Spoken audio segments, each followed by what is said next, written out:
5 ವರ್ಷ ನೀವೇ CM ಆಗಿರ್ತೀರಾ sir? ಯಾರು? ತಾವು 5 ವರ್ಷ ಸಿಎಂ ಆಗಿರ್ತೀರಿ. ಹೌದು, ನಾನೇ. ನಿನಗ್ಯಾಕೆ ಅನುಮಾನ ಬಂದಿದೆ? ನಿನಗ್ಯಾಕೆ ಅನುಮಾನ ಬಂದಿದೆ? ನವಂಬರ್ಗೆ ಬದಲಾವಣೆ ಆಗುತ್ತೆ ಅಂತ ಹೇಳ್ತಾ ಇದ್ದಾರೆ ಸರ್. ಯಾರು? ಬಿಜೆಪಿ ಅವರು, ಜೆಡಿಎಸ್ ಅವರು ಸರ್. ಅವರು ನಮ್ಮ ಹೈಕಮಾಂಡ್. ಅಶೋಕ್ ಅವರು ಹೇಳ್ತಾ ಇದ್ದಾರೆ. ನಮ್ಮ ಹೈಕಮಾಂಡ್ ಏನ್ರಿ ಅವರು? Ashoka is a BJP man, Vijendra is a BJP man ಅಲ್ವಾ? Narayana Swamy is a BJP man. ಅವ್ರು ಹೇಳಿದ್ರೆ ನೀವು ಬರ್ಬಿಡೋರ? ವೆರಿಫೈ ಮಾಡ್ಬೇಕಾ ಬೇಡ? ಅದಕ್ಕೆ ತಮ್ಮನ್ನು ಕೇಳ್ತಾ ಇದೀವಿ ಸರ್. ಅದಕ್ಕೆ ನಾನು ಹೇಳೋದು ಬರೀ ಸರ್, ಜಾತಿ ಸಮೀಕ್ಷೆ ಆಯ್ತಲ್ಲ ಸರ್, ಜಾತಿ ಸಮೀಕ್ಷೆ ಸರಿಯಾಗಿ ಆಗ್ತಿಲ್ಲ, ಅಧಿಕಾರಿಗಳು ಮನೆ ಬಾಗಿಲಿಗೆ ಅಂಟಿಸಿ ಸಮೀಕ್ಷೆ ಮಾಡಲಾಗಿದೆ ಅಂತ ಸರ್ ರುಜುವಾಕ್ ಹೋಗ್ತಿದ್ದಾರೆ ಸರ್. ನೋಡಪ್ಪ, ಒಂದು ವೇಳೆ ನಿಮ್ಗೆ ಆತರ ಇದ್ರೆ ಆನ್ಲೈನ್ ಮೇಲೆ ಮಾಡಿ.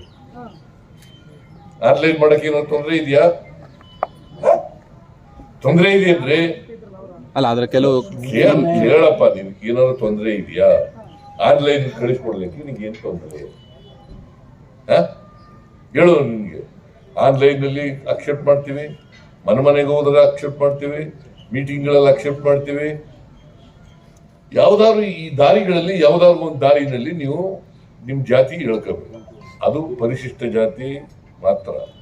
ಪರಿಶಿಷ್ಟ ಜಾತಿ 101 ಜಾತಿಗಳಿದೆ. ಪರಿಶಿಷ್ಟ ಜಾತಿ, ಪರಿಶಿಷ್ಟ ವರ್ಗ, ಅವರು ಮಾತ್ರ ಸರ್ವೆ ಮಾಡ್ತಾ ಇರೋದು. ಪರಿಶಿಷ್ಟ ಜಾತಿ ಸಾರಿ ಪರಿಶಿಷ್ಟ ಜಾತಿಗಳು ಸರ್ವೆ ಮಾಡ್ತಾರೆ. ಬಟ್ ಅಧಿಕಾರಿಗಳು ಮಾಡಿದೀವಿ ಅಂತ ರುಜು ಹಾಕ್ಬಿಟ್ಟು ಹೋಗ್ತಿದ್ದಾರೆ. ಎಲ್ರಿಗೂ ಆನ್ಲೈನ್ ಅಲ್ಲಿ ಮಾಡಕ್ ಬರ್ಬೇಕಲ್ಲ ಆ ವರ್ಗದ ಜನಕ್ಕೆ ಅಂತ ಸರ್. ಸ್ಲಮ್ ವರ್ಗಗಳಲ್ಲಿ ಇರ್ತಾರೆ, ಮನೆಗೆ ಬಂದಿರ್ತಾರೆ. ಅಲ್ಲಿ ಕೊಡ್ಲಿಲ್ಲ ಅಂತಂದ್ರೆ ಅಂಟಿಸ್ಬಿಟ್ಟು ಹೋಗ್ತಾರೆ. ಇಲ್ಲಿ ಹೋದ್ರೆ ಹೇಳದೆ ಹೋದ್ರೆ, ಜಾತಿ ಹೇಳದೆ ಹೋದ್ರೆ ಅಂಟಿಸ್ಬಿಟ್ಟು ಹೋಗ್ತಾರೆ. ಅದಕ್ಕೆ ನಾವೇನ್ ಮಾಡಿದೀವಿ,